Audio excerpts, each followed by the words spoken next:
Hi there guys, it's Anthony here from Cutting Edge Guitar, welcoming you to the third part of the Cutting Edge Legato series, the third and final part should I say.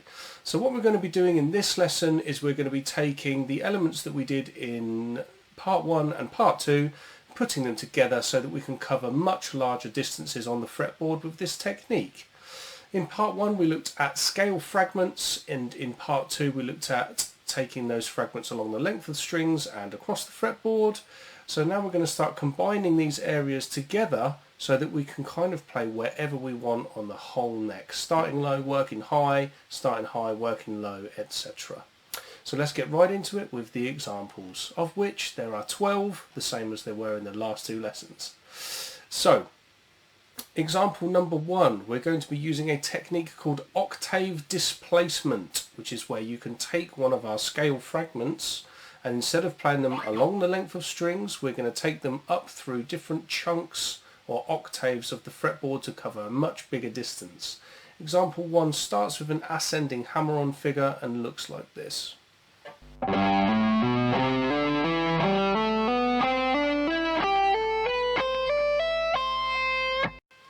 I've also written a descending version which focuses on the pull-offs working back down the fretboard, which will go like this.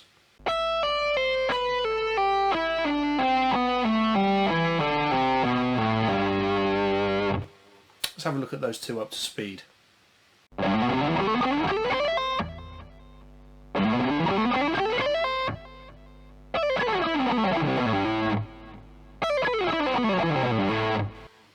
You can see how these devices allow us to cover large portions of the fretboard in a really quick distance. They sound really fluid and they just chuck you from one area into a completely different area so that then you can start phrasing. Generally the 3 notes per string super fast legato ideas that we might use we'd use as a vehicle to get from one area on the fretboard to the next to then play some bluesy classic rock phrasing or an arpeggio figure or something completely different. Okay, example number 2. What we're going to do in example number 2 is look at inserting a pattern into the octave displaced idea that we've just used. The pattern that we're going to use is very similar to one of the ones that we did in a previous cutting edge legato lesson. It's actually just one of the static repetition ideas. What we're going to do is we're going to play that twice through on each string and then start taking it up through the octaves.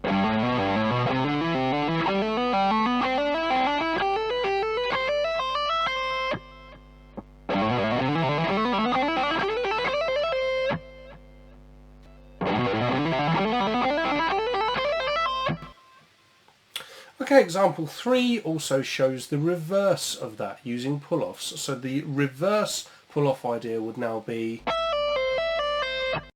and we're going to take that down through the 3 octaves.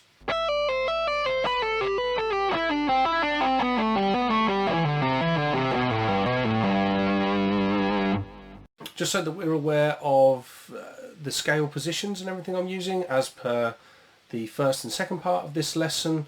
I've been using the C major scale or the A natural minor scale.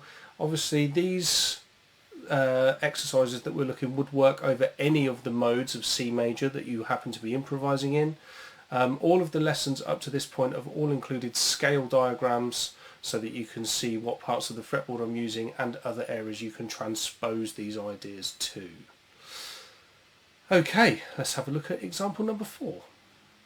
So if octave displacement gives us one really handy way of going up the fretboard, there is another way, and this is used by players like Alan Holdsworth, Brett Garsed, really advanced rock and fusion guitarists. They like to use 4 notes per string. Now, coming from a rock background, most of us that are into shred, for want of a better word, or technical rock guitar, like Joe Satriani, Steve Vai, Paul Gilbert, those kind of players, we tend to learn 3 notes per string scale forms. Now, like most people who come from that background, I happen to really like those scale forms. They fit nicely under my fingers. But I wanted to get into that legato mastery that people like Holdsworth and Brett Garsed have. And when they start talking about 4 notes per string, I had a real struggle with this myself, because let's look at, if I take this down to the first position that you would encounter on the fretboard, not position 1, but the first position on the fretboard you'd encounter for these scale forms. If I've got to play 4 notes on a string, my hand just can't do that. And even in some higher areas of the fretboard where you might be looking for something like that stretch there, to try and get 4 notes per string on that, for me was always too much of an ask. But one of the things that Brett Garsed does, and he's a player that I'm heavily influenced by, is he likes to slide between positions, because he also says I couldn't really get that 4-finger stretch that Alan Holdsworth does. Now that made a lot of sense to me, because now I could play and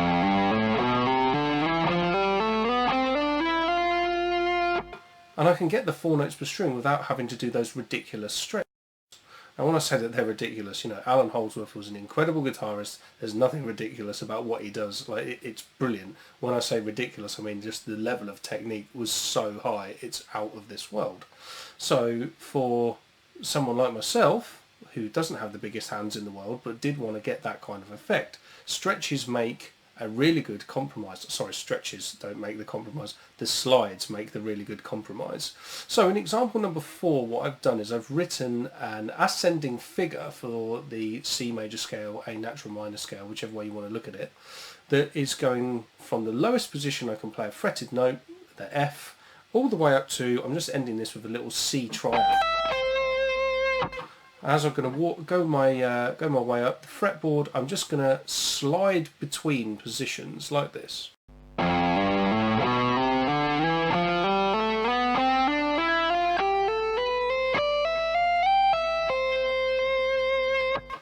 And the idea of this as an exercise is not to try and build it up to mind-boggling speed. It's more to just basically give you a mapping, an idea of how the fretboard can work in this 4 note per string.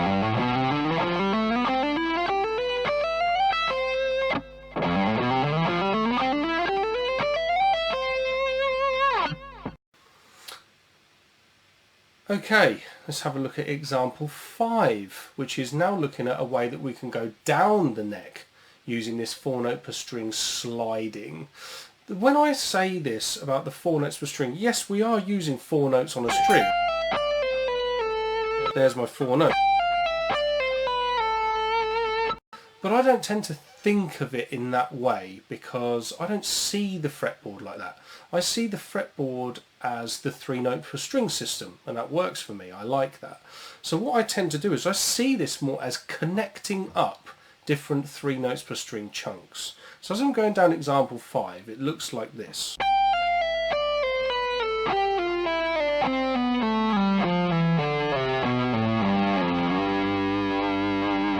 I've exited this one to a G because I'm thinking of it more from the G Mixolydian perspective.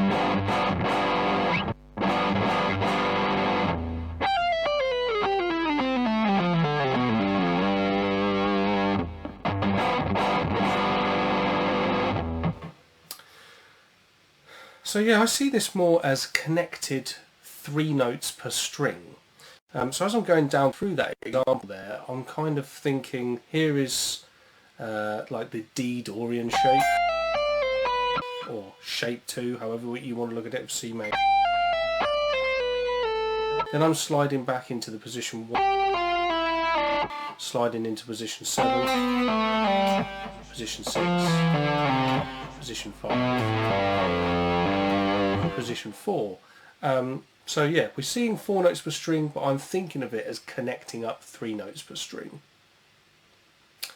And once we've mapped out that fingering pattern for like the connected 3 notes per string, 4 notes per string areas, we can then start inserting some patterns into them that we can start building up to mind-boggling speed and sounds more of a musical idea.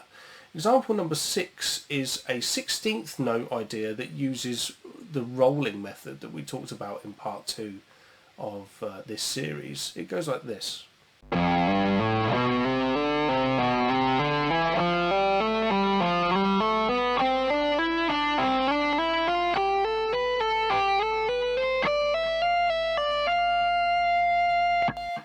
So the idea is that on certain strings I'm full rolling, so I'm getting more mileage out of the area before transitioning into a new connected 3 notes per string area.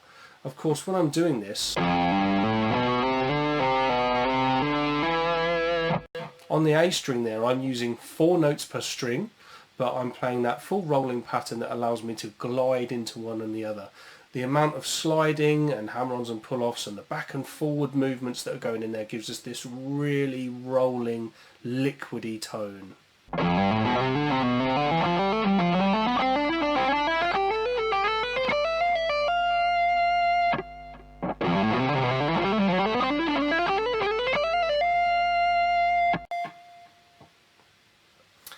Okay, example number 7. This is a different way of connecting up the 3 notes per string ideas.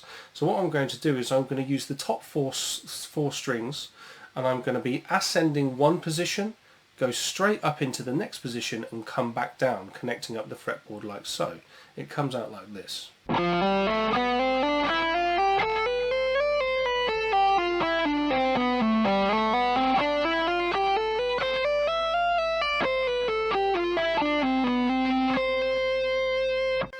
Again, this one is a sextuplet feel, groups of 6, whereas the last one was 16th note feel.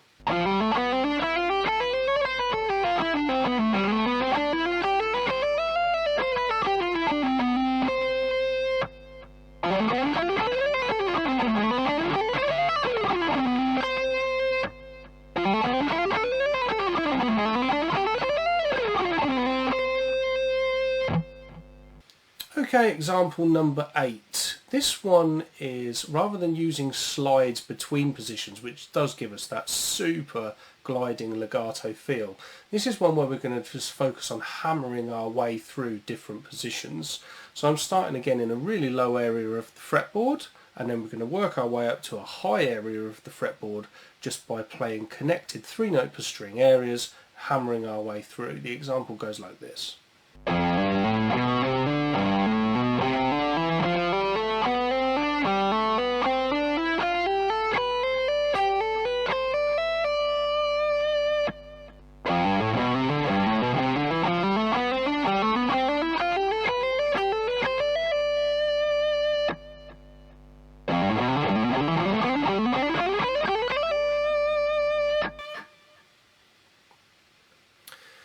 Okay, example 9, what we're going to start doing now is inserting some more odd note grouping patterns into our connected areas of the guitar neck. The first one we're going to look at is quintuplets. So this will use full rolling like we did in the 16th note example, but again, once we've full rolled, we're going to then slide into new areas of the fretboard, connecting up big portions of the guitar neck. Example number 9 then goes like this.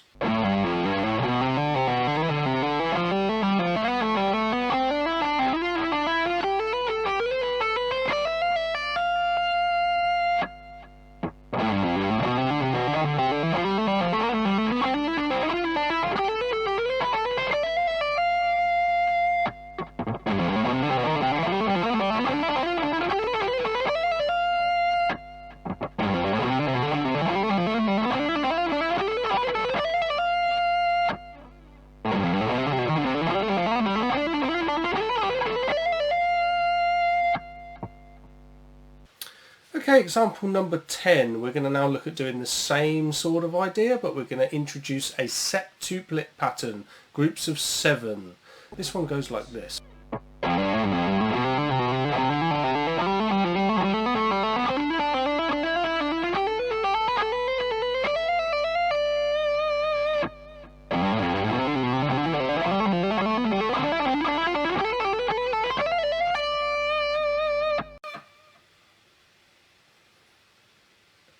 Okay, the next couple of examples are going to be using the minor pentatonic scale, something that we haven't looked at all in this lesson up to now.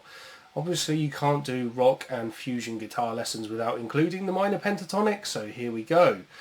We're going to be looking at the pentatonic scale from a 3 note per string perspective.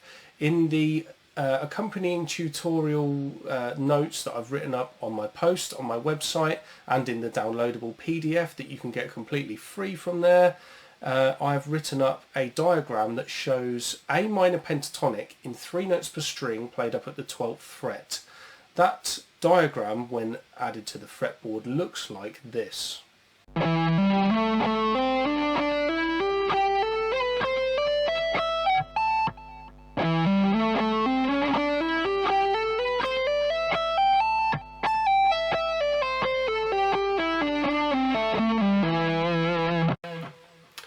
What you'll notice as I was playing up and down that is that every now and then I get a doubling up of a note. Sometimes in the legato technique that is quite a desirable effect. It sounds really, really fluid. But not many players like that doubling up effect. So what I'm going to show you is a couple of ways that you can use these 3 notes per string minor pentatonics and get rid of that. Example 11 then shows a sextuplet pattern that will allow you to get rid of the doubled up string note effect, by playing this group of sextuplets and then starting the next string on the highest note. We have a new note on each string every time, so it goes like this.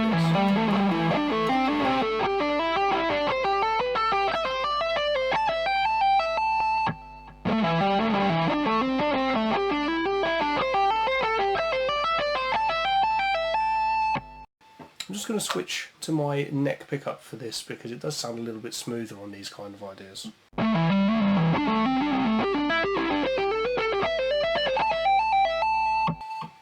And up to speed.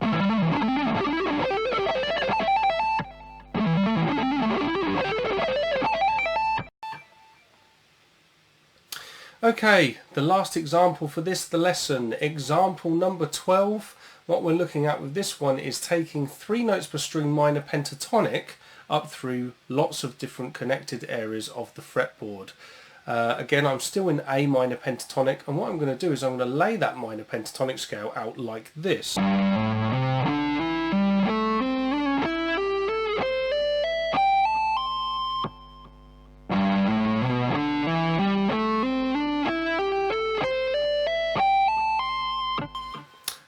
In the additional PDF that comes on the post, you can download it from the post with from the description, from the link that's in the description, should I say. I've written up 3 different charts that have loads of these minor pentatonic forms in 3 notes per string along the neck like this, so you can see those. Example number 12 though, what we're going to do is we're going to take that form that we just looked at there and we are going to insert a septuplet pattern into it. It comes out like this.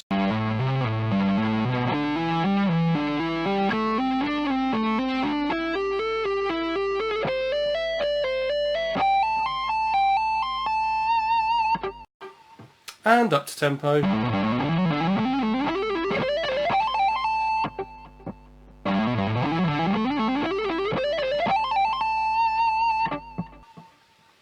Okay, it's not your average blues lick, but it is a really, really cool way to incorporate minor pentatonics into advanced rock and fusion guitar.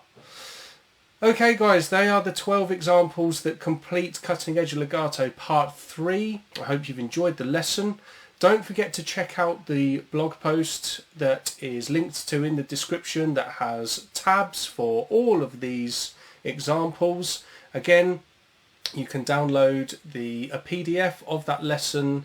It's also going to include guitar profiles, PDFs just of the exercises, additional scale charts, and loads of hints and tips that will show you how to expand on these 12 examples to use them in different scales, different keys, and as I say, like wider forms for those 3 notes per string minor pentatonics. I've written up scale charts that show you expanded fretboard territories for like scales and all that sort of thing. So download that there, it's completely free, and I hope you've enjoyed the lesson. Make sure you subscribe to the channel to help support what I do if you've enjoyed it, and hit that bell icon so that you get a notification the next time I do one. I'm fully intending to do some more guitar lessons on the alternate picking technique, sweep picking technique and tapping moving forward. So I hope to see you in the next lesson. If you've got any questions you want to ask me, drop me a line in the comments, and feel free to contact me via my website. Take care guys, I'll see you in the next lesson.